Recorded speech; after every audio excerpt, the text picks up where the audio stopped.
Hello and welcome friends, मैं हूं आकाश कोटनाला। आप देख रहे हैं yoga and Ayurveda science YouTube channel. दोस्तों, आज की इस वीडियो में हम यहां पर घेरण संहिता में वर्णित महाबंध के बारे में जानने वाले हैं। जानेंगे किस प्रकार से किया जाता है, इसका नामकरण क्या है, विधि, लाभ, सावधानियों के बारे में जानेंगे।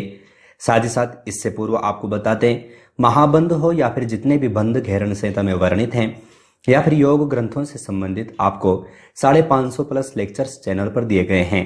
आप इन्हें देख सकते हैं, कुछ नया सीख सकते हैं।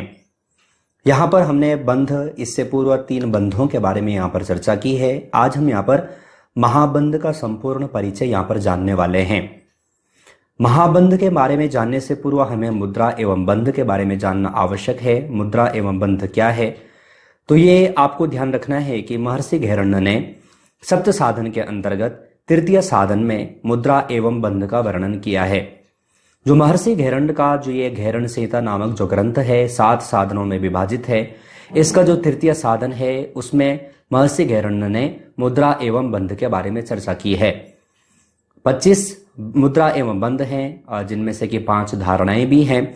ये सब के बारे में मैं आपको अलग से एक लेक्चर में बता चुका हूं। आप वीडियो के ऊपर आई के बटन पर क्लिक करके उस वीडियो को देखना चाहें तो देख सकते हैं। साथ ही साथ महर्षि घेरण्य कहते हैं कि अगर जो कोई भी साधक, कोई भी व्यक्ति मुद्रा एवं बंध का अगर जो अभ्यास करता है तो इसके माध्यम से इसके द्वारा स्थिरता की प्राप्ति होती है, अर्थात ये स्थिरता प्राप्ति के साधन हैं। अब मुद्रा बंध तो आप यहाँ पर जान चुके हैं। अब यहाँ पर हमें जो महाबंध है इसका नामकरण यहाँ पर जानना आवश्यक है। प्रथम आप यहाँ पर देखेंगे कि इस बंध को महाबंध क्यों कहा जाता है, तो आप ध्यान दें, महाबंध सभी बंधों में श्रेष्ठ है, इसलिए इसे महाबंध कहा जाता है। सभी बंधों में श्रेष्ठ है। तो कितने बंध हैं घेरण संहिता में, तो महाबंध को लगा करके यानी कि महाबंध को गिन करके 4 बंध हैं, जिसमें से कि मूल बंध है, जालंधर बंध है, उद्यान बंध है और चौथा महाबंध के नाम से जाना जाता है। तो ये 4 बंध यहाँ पर हैं। तो इन्हीं जो यानी कि जो मूल बंध है, उद्यान बंध है, जालंधर बंध है, इन तीनों में से ये सर्वश्रेष्ठ होने के कारण इसे महाबंध के नाम से जानते हैं। अब ये जो महाबंध है, नामकरण हमें मालूम पड़ गया, इसकी विधि क्या है, तो आप यहाँ पर ध्यान दें।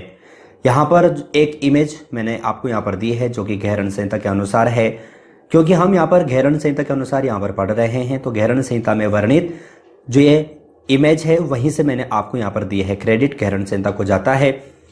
ये जो आप यहाँ पर अभ्यास देख रहे हैं, ये जो इमेज आप यहाँ पर देख रहे हैं, ये महाबंध की है। अब यहाँ पर मैं आपको एक चीज यहाँ पर आपका क्लियर करा दूं कि महाबंध आखिर कहा क्यों जाता है या फिर महाबंध में आखिर करना क्या होता है। तो जब हम मूल बंध, जालंधर बंध और उद्यान बंध, जब हम इन तीनों बंधों को एक साथ लगाते हैं तो उसे महाबंध कहते हैं। वही महाबंध की विधि है। तो यहाँ पर आप देख सकते हैं, अगर जो हमें महाबंध का अभ्यास करना है तो सर्वप्रथम हमें किसी भी ध्यानात्मक आसन में आना होगा। सर्वश्रेष्ठ आसन सिद्धासन है, तो हम सिद्धासन में बैठेंगे। सिद्धासन में आने के पश्चात हमें कमर गर्दन सीधी रखनी है। कमर गर्दन सीधी रखने के पश्चात हमें लंबी गहरी श्वास लेनी है। लंबी गहरी श्वास लेकर के हमें अपना पूरा शरीर शिथिल बनाना है। तत्पश्चात फिर से लंबी गहरी श्वास लेनी है और पूरा पेट खाली करते हुए हमें पूरी श्वास बाहर की ओर छोड़ देना है। जब हम श्वास को यानी कि बहिर्कुंभक को लगा लेते हैं, तत्पश्चात हमें प्रथम जालंधर बंध का अभ्यास करना है। अब जालंधर बंध किस प्रकार से किया जाता है, तो मैं आपको जालंधर बंध के लेक्चर में आपको बता चुका हूं। अर्थात हमारी जो चिन्ह है, चिन्ह हमें अपने जो कंठ का जो क्षेत्र है, कंठ के मूल में हमें टच करने का होता है।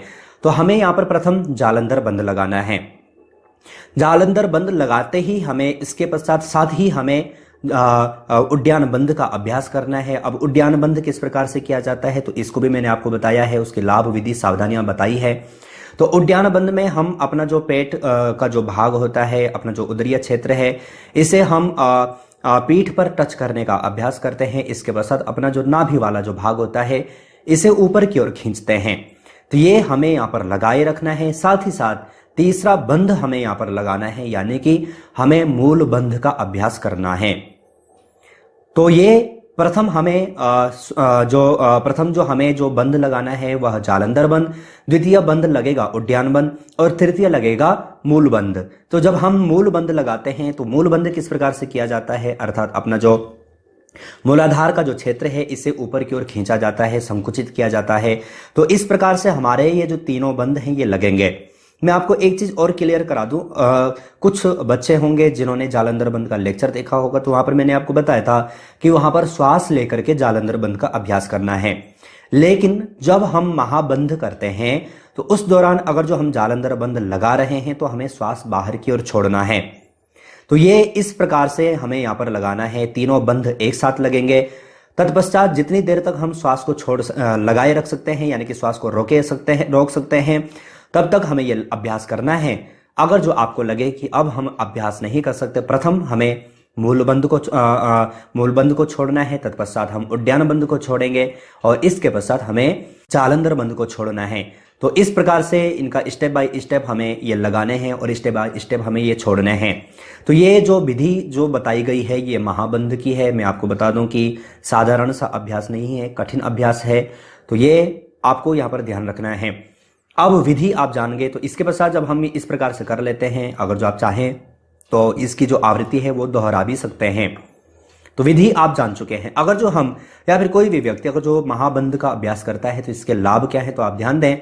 तो महाबंध के लाभ आप देखेंगे, महाबंध के अभ्यास से मूलाधार, मणिपुर और विशुद्धि चक्रों का जागरण होता है।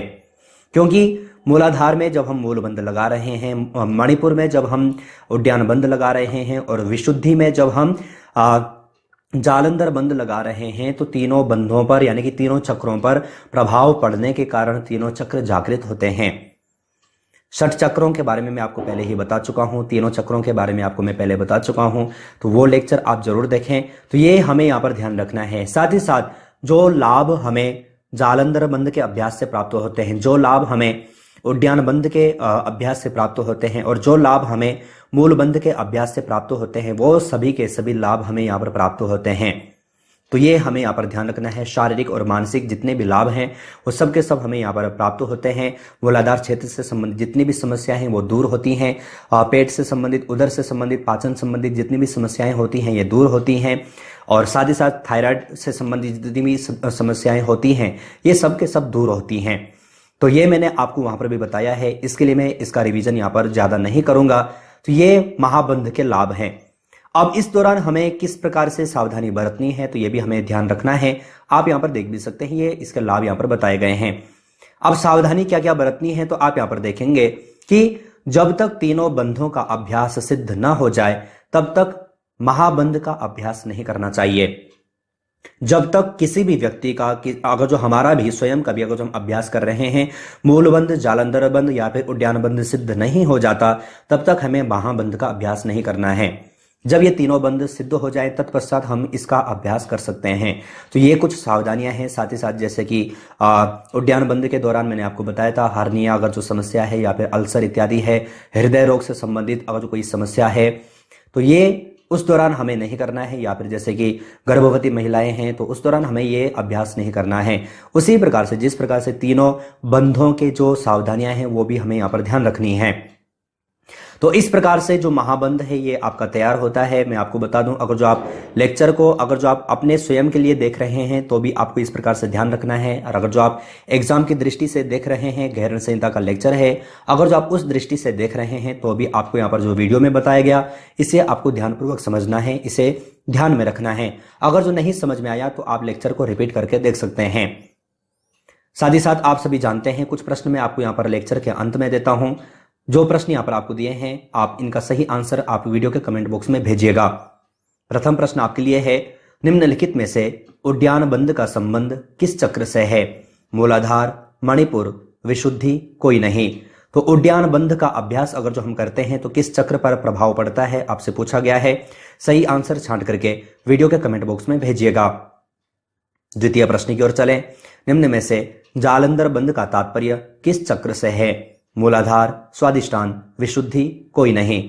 तो अगर जो हम जालंधर बंध का अभ्यास करते हैं तो किस चक्र पर प्रभाव पड़ता है आपसे पूछा गया है, मैंने आपको बताया भी है। सही आंसर छांट करके वीडियो के कमेंट बॉक्स में भेजिएगा। तृतीय प्रश्न आपको यहाँ पर दिया गया है, निम्न में से महाबंध का तात्पर्य किस चक्र से है? स्वादिष्टान, मणिपुर, विशुद्धि, ये सभी। तो सही आंसर क्या है आप वीडियो के कमेंट बॉक्स में टाइप करके जरूर भेजिएगा। साथ ही साथ आप सभी को बता दें, जो प्रश्न आप यहाँ पर देख रहे हैं इसी प्रकार से प्रश्नोत्तरी सीरीज की चैनल की ओर से 3 ई बुक पब्लिश की जा चुकी हैं। एक में आपको 500 प्लस, एक में आपको 1000 प्लस, एक में आपको 1500 प्लस एमसीक्यू मिल जाते हैं। तीनों ग्रंथों में योग ग्रंथों से संबंधित 10 से 20 ग्रंथों के एमसीक्यू दिए गए हैं।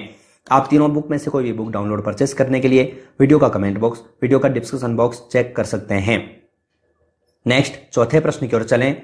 निम्न में से घेरण संहिता में बंध के अभ्यास से प्राप्त होता है दृढ़ता, स्थिरता, लाघवता, ये सभी। अगर जो हम घेरण संहिता के अनुसार बंध का अभ्यास करते हैं तो क्या लाभ हमें प्राप्त होते हैं, आपसे पूछा गया है। आप सही आंसर छांट करके वीडियो के कमेंट बॉक्स में भेजिएगा। तो आज हमने यहाँ पर महाबंध के बारे में चर्चा की। आशा है ये लेक्चर आपके लिए यूजफुल था। अगर जो यूजफुल था तो लाइक जरूर कीजिएगा। अगर जो आप चैनल से और अधिक जुड़ना चाहें, आप चैनल पर ज्वाइन बटन पर क्लिक करके तीनों प्लान में से कोई भी प्लान ले सकते हैं, चैनल से और अधिक जुड़ सकते हैं। इसी प्रकार से और अन्य वीडियोज के साथ आप सभी से फिर से मुलाकात होगी, लेकिन तब तक आप अपना और अपनी फैमिली का बहुत ख्याल रखिएगा। बाय।